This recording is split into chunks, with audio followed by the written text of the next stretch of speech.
3 hot, 3 not. This is where I look at the hottest wrestlers coming from the previous PLE or big event, Saturday Night Main Event, or Netflix premiere on Raw. That was huge. So let's look at the 3 hottest and the 3 not hottest, cold, if you will, wrestlers coming from said Netflix premiere. First hot wrestler is going to be Roman Reigns, the undisputed tribal chief. OTC no longer means original tribal chief. It means only tribal chief because he won the Ula Fala. Not only did he win the Ula Fala, but The Rock even put it on. So any questions of, is he going to go after Roman? Nah. The Rock just acknowledges him. Here's the Ula Fala. You're the tribal chief. Roman Reigns, red hot right now. That's all he wanted since SummerSlam, just to regain his Ula Fala. His quest has been completed. And now it's like, what's he going to do next? It seems like there's 2 parts to his quest, though. Regain control of the family and bloodline, and then regain control of WWE and that undisputed championship. We'll see where he goes from here. His next appearance alluded to be January 26th, which is 1 week before the Rumble. Does Roman Reigns throw his hat into the Rumble so he can then go on to stop Cody's story? Because, yeah, you know what? Are we going to get 3 in a row? There have been WrestleMania matches where, participants wrestled 3 times at WrestleManias, but we've never actually done 3 consecutive WrestleManias where the same 2 people fight. So this could be a first, but now it'll be different because Roman will be a face and so will Cody. Can face Cody survive face Roman Reigns? And while I don't really think Roman's a face, he is getting cheered like a face. So he's a face for all intents and purposes. And so yeah, Roman Reigns, red hot. But in the future, I probably won't have Roman Reigns eligible for most of these hot and cold videos. I'll just say Roman is particularly hot right now, or he's particularly cold right now. And the reason why I'm going to do that is because of War Games. What? War Games? That was a couple months ago. Exactly. War Games happened November 30th, and the first time we got to see Romans actually in a WWE ring again was January 6th. He was red hot coming out of War Games, and then he just disappeared. And that's going to be Roman Reigns' MO, basically, from now on. It was different when he had the title, because when he has the title, he's the best. He can't really get any better because he's already at the top of the mountain. So he wins his match, he can go away for a couple weeks. It doesn't matter. But when he doesn't have the championship, when he's chasing a goal, like trying to get my Ula Fala back, and then he just disappears, well, if you're gonna be hot, you gotta capitalize on being hot. And Roman, the way his schedule is, and again, I'm not throwing shade at it, I'm just saying for this video series, you have to capitalize on your red hotness, and Roman he's just not gonna. So from now on, Roman is not eligible, and I'll just tell you, if he does have a match at a PLE, I'll just be like, Roman Reigns, super red hot right now. I might explain why, and then I'll move on for the 3 eligible people of both sides. That said, Roman Reigns, right now, red hot. Who's not? Dwayne Johnson. Dwayne The Rock Johnson. Not hot right now. We had this video package of the High Chief coming to WWE Monday Night Raw the night before Monday Night Raw, and it was like, oh my God, he's coming as the High Chief. There was just so much expectations, and then when he came out, he just said, hey, this is awesome, this is great, thank you Netflix, and hey, Cody Rhodes, he jokes with Cody, pretty much just buries their feud and says, all right, cool, this is the greatest thing ever, I cannot wait to see what happens, we're making history, Netflix, Raw, the best thing ever, and then he gets in his truck and he leaves. He shared some tequila with Cody, and that was it. He made fun of Cody's mom just a little, poked fun, and that wasn't the final boss. I wanted the final boss. The final boss is not hot nor cold. The final boss didn't even appear. Dwayne Johnson, a shareholder, someone who owns $40 million worth of TKO stocks, showed up. Dwayne Johnson, a member of the board, showed up. And hey, you know what? That's what they want. That's fine. That's whatever. But it wasn't the final boss. And I don't feel that people really wanted Dwayne Johnson. I don't think that it was like necessarily a bad thing that we got Dwayne Johnson or that we got like babyface Rock. It wasn't necessarily a bad thing, but it wasn't like the red hotness that we got with the final boss last year at WrestleMania. There's not one person saying, "Oh my God, did you see The Rock on Netflix? I really want that Rock to come back and be on my TV screens again." No, at best, people are saying, quit complaining. He was just placating the new audience. When that's the best you can give me, quit complaining, he was placating the new audience, well, that shows me ice cold. Dwayne Johnson, ice cold. Also ice cold is this belt right here. If you look at this belt, it's actually a cheap copy of this belt right here. This is red hot. This belt red hot. This belt ice cold, and I'm only going to give away the hottest of products, and this belt right here can be yours. All you got to do is comment below, hit the subscribe button and the notification button as well, and if you would be so kind, maybe a thumbs up. Yeah, I'm trying to become a full-time YouTuber. Seriously, I just want to create videos, wrestling videos all day long. I'll do hot takes, I'll do live streams, I'll do dances. You want, like, if there's some kind of wrestling dance you want to see, I'll do it. All right, just tell me what you want to see. I'll make a short or something. You will be my boss. I'm like, for real, you don't even understand the lengths that I will go to become a full-time wrestling content creator, and not just become one, but to entertain you. And do I seem desperate? Because I am desperate. I am desperate to entertain you. So please help me out. Comment below, and you can win this at 10,000 subscribers. Every 10,000 on the path to 100,000, I'm going to give away a belt. So that means I'm giving away 10 of these belts. So the next red hot wrestler is going to be Rhea Ripley. Whether or not you wanted her to win, whether or not the feud went on too long, whether or not you even like Rhea Ripley at this point, it doesn't matter. She is red hot. She finally overcame and won her feud. You know the feud is over because she finally got the riptide on Dominic Mysterio. And maybe you're like, well, that's not fair. How come she got so many rematches? Maybe Liv Morgan should get more rematches. Don't matter.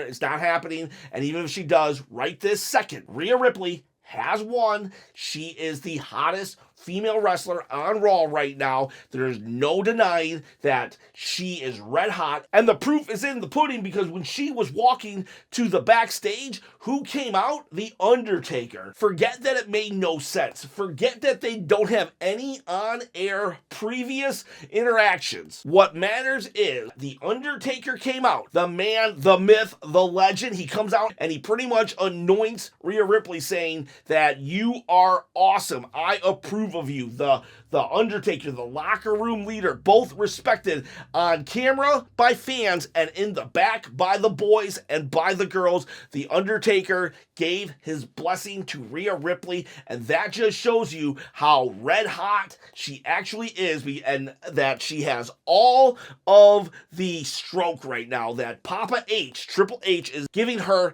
the entire blessing. The entire machine of WWE is now behind Rhea Ripley. And you're like, well, where does she go from here? Don't worry about that. Charlotte Flair is about to return. Asuka's about to return. And so is Becky Lynch. And at any point, they could reheat Io Sky. So she'll be fine with challengers real soon. It's going to be hard because she's such a dominant face. And usually her positioning should be more of a heel role. But you can't deny it. Those are problems for the future. Right in this moment, Rhea Ripley, red hot. Cold, freezing cold are your World Heavyweight Champions. Both of them.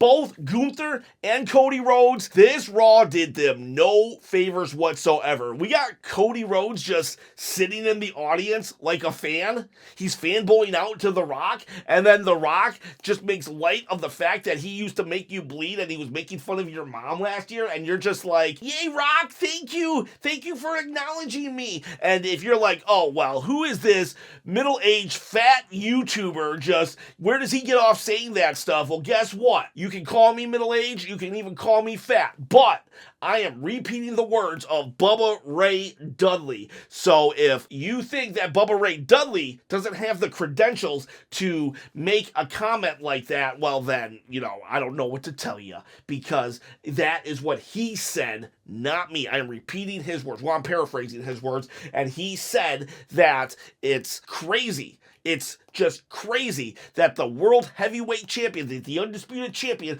was just in the audience. He doesn't even get his music played on the biggest Raw of all time. WWE's words, not mine. The biggest Raw of all time. Cody Rhodes in the audience. And then what does he do? He does a run-in. He doesn't get music. He doesn't get nothing. They don't get the whoa. That's the best part of Cody Rhodes. Whoa. And then what about Gunther? Gunther, he doesn't show up for like the 2 Raws leading up to the biggest Raw of all time. He's the Raw champion. He doesn't even appear on the show. What does he get? He gets a video package? I guess that's better than what Cody got, but then again, Cody isn't even on supposed to be on Raw. So, like, your heavyweight champion gets a vignette, but then Cody Rhodes, the golden boy, he doesn't get his pyro, his music, he gets nothing. Those world champions were treated like chumps. If this is what we were to expect after WrestleMania 40, can we go back? Can we go back? I would rather Roman have a stranglehold on the championship, because I'll tell you what, they would trust Roman with a mic on the first and biggest Raw on Netflix. Like, why are these guys champions? You don't have any faith in them. You don't have enough faith in them to give them their music on their show. They're cold. They're cold. Both of them. Gunther, Cody, cold. Let's go lukewarm now. Lukewarm, I'm adding lukewarm as of right this second, because this is wrestlers who I feel are in this weird position. And I would say New Day. New Day right now, lukewarm. If you go back a month, and I would be like, New Day, red hot. Oh my God, best segment of all time. I can't believe they did that to Big E just a month ago. And since then, they've been playing this, the crowd is booing them so they can't speak. And it's like, it was funny. I loved that the first week. I loved it a little less the second week, and a little less the third week. And then I just was like, okay, well, now what?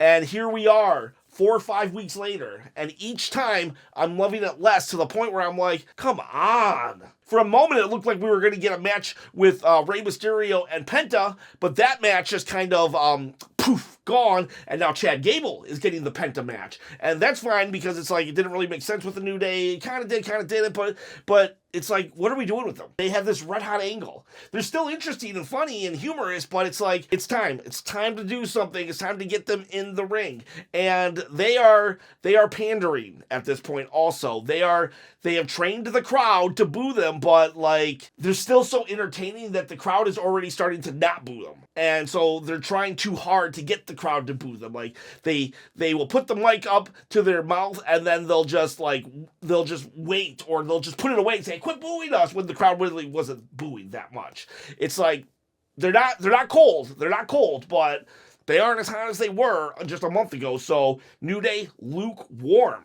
We'll go cold, and then we'll end on hot. Cold, I debated putting this in the video. So I am going to trust you people, you lovely people in YouTube land and on the internet. I'm very nervous about this. I'm going to talk about a controversial subject here, and I need you to promise me you will not get ugly in the comments. And if somebody else does get ugly in the comment, I need you to not respond to them.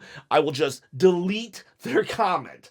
I will mute them. If you react to their ugliness and respond with ugliness, I'm going to mute you too. And then you're going to feel like I'm coming against you, and I'm not. I just don't want this place to be, I want this to be an escape. I don't want it to be ugly. However, I can't deny what happened at this Netflix. Hulk Hogan came out, and the dude was booed out of the building. So he is so ice cold right now that Hulk Hogan may never appear live on WWE TV again. I gotta say that Hogan has kind of made his bed, and now he is dealing with consequences of things that he has said in the past and actions that he has performed in the past.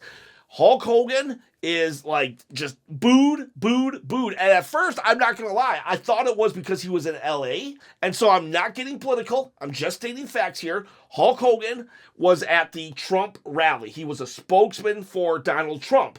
And LA is predominantly, they vote Democrats, okay? And so at first, I thought it was, it was a bunch of Democrats booing a Republican. They don't like Hulk Hogan. And so that's what I thought at first. But then, as I watched other YouTube wrestling shows like Cultaholics, which is a YouTube wrestling news show that's based out of England, they made a very valid point in that Undertaker, as I said, he came out and he anointed Rhea Ripley, right? Everybody cheered the Undertaker.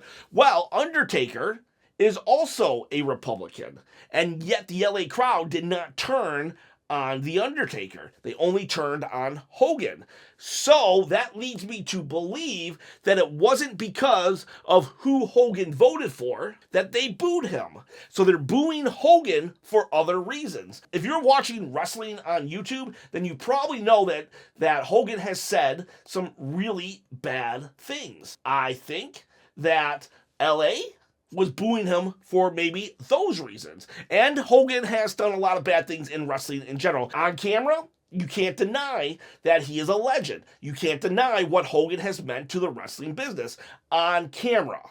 But behind the scenes, Hogan has done things. He has done things in his personal life as well that has gotten him to the point where people are now just booing him. They don't want to see him. And there are consequences to what you say and how you act. I'm not telling you if I feel that Hogan is truly sorry. I'm not telling you if I feel that Hogan is only sorry because he got caught.